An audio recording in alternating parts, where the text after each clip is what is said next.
While the world was asleep, the ground suddenly woke up.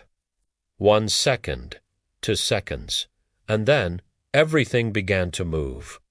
In 2023, along the border of Turkey and Syria, the earth unleashed its devastating power, magnitude 7.8 earthquake.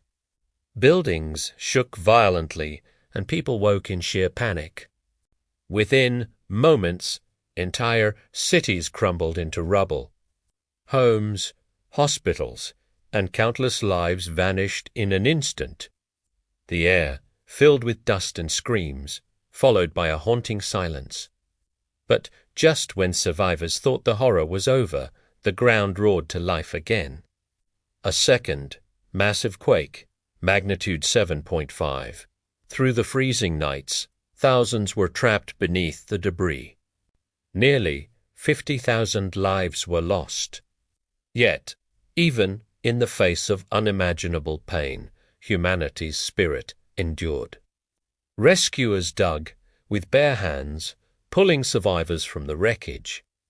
This wasn't just an earthquake. It was a profound test of our shared humanity.